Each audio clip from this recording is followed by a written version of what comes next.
though I detected a sense of entitlement embedded in that, "You understand, don't you?" it no longer angered or irritated me. I even felt sorry for her, that as death approached, she would regard my apartment on the fringes of the entertainment district as more desirable than an ordinary hospital room. In the end, my mother had not enjoyed the lofty success she hoped for. She had published several slender volumes of poetry. Her lovely face had been featured alongside various magazine interviews, and she had once appeared on a local station's morning program to read an English poet's work in Japanese. That was it. My mother moved from the hospital to my place 2 days after that phone call.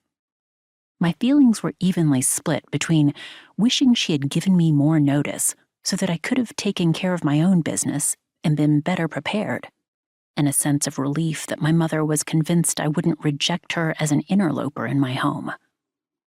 Arriving in a taxi, my mother wore baggy slacks and a long-sleeved t-shirt with a jacket she'd managed to hang over her shoulders. She must have been wearing that navy blue jacket on the day she was admitted to the hospital. Now that she was already living in loose-fitting pajamas, it was the only vestige of her former lifestyle. She'd brought just 2 bags to the hospital, and when I offered to go to her place to get anything else she might need, she said it wasn't necessary.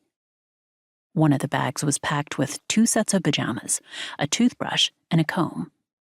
And as for my mother's other bag, which I recognized, I knew what its contents were without even having to look inside.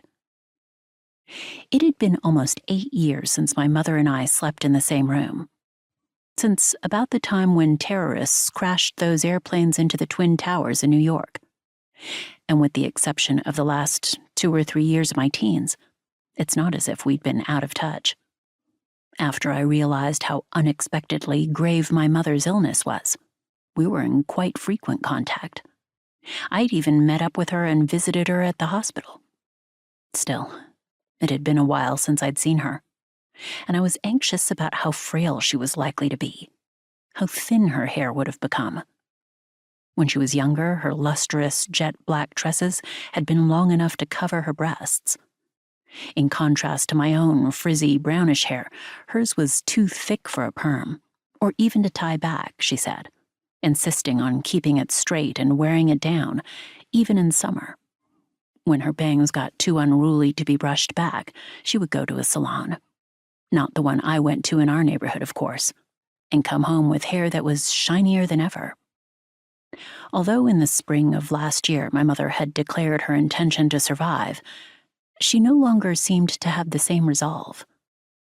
As it turned out, she stayed at my apartment for a mere 9 days, never even opening her work bag to take out a pen, before she developed difficulty breathing and had to return to the hospital. Had we had half a year together, or even just a few months, each day I could have made food she might have been able to enjoy.